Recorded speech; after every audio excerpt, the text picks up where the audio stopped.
তিন দফা দাবিতে আন্দোলনরত জগন্নাথ বিশ্ববিদ্যালয়ের শিক্ষার্থীদের সামনে গিয়ে কথা বলার সময় তথ্য উপদেষ্টা মাহফুজ আলমকে লক্ষ্য করে বোতল নিক্ষেপের ঘটনা ঘটেছে। এই ঘটনার জন্য একটি গোষ্ঠীকে দায়ী করে তিনি বলেছেন, তাদের নির্দিষ্ট একজন ব্যক্তির প্রতি যে হিংসা ৮ মাস ধরে রয়েছে এবং তাদের যে হিংস্রতা অনলাইনে দেখা যায় তারা এটা করেছেন। প্রধান উপদেষ্টার বাসভবন যমুনা অভিমুখে বের করা লং মার্চ পুলিশি হামলায় ছত্রভঙ্গ হওয়ার পর বুধবার রাজধানীর কাকরাইল মোড়ে গিয়ে অবস্থান নেন আন্দোলনরত জগন্নাথ বিশ্ববিদ্যালয়ের শিক্ষার্থীরা। এদিন রাত 10টার পর সেখানে আসেন তথ্য উপদেষ্টা। আন্দোলনরত শিক্ষার্থীদের উদ্দেশ্যে তিনি কথা বলার এক পর্যায়ে অসন্তোষ প্রকাশ করেন বিক্ষুব্ধ শিক্ষার্থীরা। এর মধ্যে উপদেষ্টা মাহফুজ আলমের মাথা লক্ষ্য করে একটি পানির বোতল নিক্ষেপ করা হয়। 15 মিনিট পর আন্দোলনরত শিক্ষার্থীদের থেকে কিছুটা দূরে গিয়ে সাংবাদিকদের সঙ্গে কথা বলেন তথ্য উপদেষ্টা মাহফুজ আলম। এ সময় তার উপর বোতল নিক্ষেপের ঘটনায় একটি গোষ্ঠীকে দায়ী করে তথ্য উপদেষ্টা বলেন, বিভিন্ন আন্দোলনে যারা স্যাবোটেজ করেছেন তাদের ব্যাপারে সাধারণ ছাত্রদের বলতে চাই, স্যাবোটেজকারীদের আলাদা করেন, আপনাদের ন্যায্য দাবি সরকার শুনতে রাজি।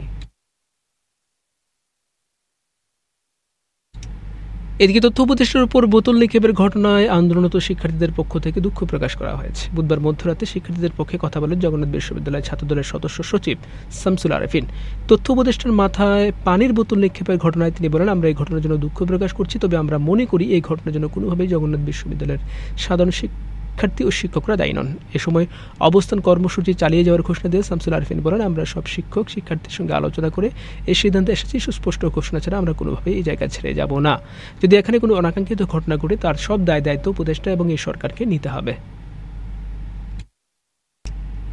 ইসরায়েলের সঙ্গে সম্পর্ক স্বাভাবিক করা সহ সিরিয়াকে 5টি প্রস্তাব দিয়েছে যুক্তরাষ্ট্র। এসব প্রস্তাবের পক্ষে সম্মতির ইঙ্গিত পাওয়ার পরে সিরিয়ার উপর থেকে সব নিষেধাজ্ঞা প্রত্যাহার করেছে ওয়াশিংটন। শুধু তাই নয়, এখনও নিজেদের সন্ত্রাসী তালিকাভুক্ত সিরিয়ার অন্তর্বর্তী প্রেসিডেন্ট আহমেদ আল শারার সঙ্গেও বৈঠক করেছেন যুক্তরাষ্ট্রের প্রেসিডেন্ট ডোনাল্ড ট্রাম্পের মতো সিরিয়াকে মহান হওয়ার মতো আরেকটি সুযোগ দেওয়া হয়েছে। বুধবার সৌদি আরবের রাজধানী রিয়াদে আল শারার সঙ্গে বৈঠকের কথা ট্রাম্প নিজে নিশ্চিত করেন। এটি গত 25 বছরের মধ্যে যুক্তরাষ্ট্র ও সিরিয়ার শীর্ষ পর্যায়ের নেতাদের মধ্যে প্রথম বৈঠক। বৈঠকে সৌদি আরবের যুবরাজ মোহাম্মদ বিন সালমান উপস্থিত ছিলেন। ভিডিও লিঙ্কে যোগ দিয়েছিলেন সিরিয়ার প্রভাবশালী প্রতিবেশী তুরস্কের প্রেসিডেন্ট রিসেপ তাইয়েপ এরদোয়ান। রিয়াদে বুধবার সকালে জিসিসি সম্মেলনে ট্রাম্প বলেন, ওয়াশিংটন সিরিয়ার সঙ্গে সম্পর্ক স্বাভাবিক করার আলোচনা করছে যাতে দেশটি মহান হওয়ার আরেকটি সুযোগ পায়।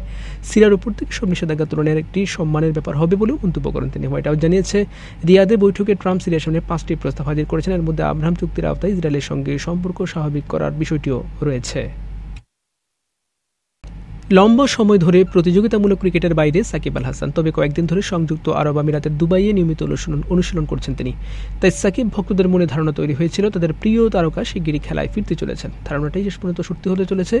পাকিস্তান সুপার লিগ পিএসএলে দল পেয়েছেন সাকিব। 38 বছর বয়সী এই অলরাউন্ডার খেলবেন লাহোর কালান্দার্সের হয়ে। পিএসএলে এটি হতে যাচ্ছে সাকিবের তৃতীয় দল। এর আগে করাচি কিংস ও পেশোয়ার জালমির হয়ে 14 ম্যাচ খেলেছেন তিনি, করেছেন 181 রান, নিয়েছেন 8 উইকেট। এদিকে দিল্লি ক্যাপিটালসের হয়ে আইপিএল খেলতে মুস্তাফিজুর রহমান ও লাহোর কালান্দার্সের হয়ে পিএসএল খেলতে সাকিব আল হাসান বিসিবির কাছে অনাপত্তিপত্র চেয়ে আবেদন করেছেন। ক্রিকেট অপারেশনস ম্যানেজার শাহরিয়ার নাফিস বৃহস্পতিবার এই তথ্য নিশ্চিত করেছেন। তিনি বলেন, মুস্তাফিজ ও সাকিব এনওসি চেয়ে আবেদন করেছেন। মুস্তাফিজ দিল্লির হয়ে এবং সাকিব লাহোরের হয়ে খেলতে চান। এখন বোর্ড সিদ্ধান্ত নেবে।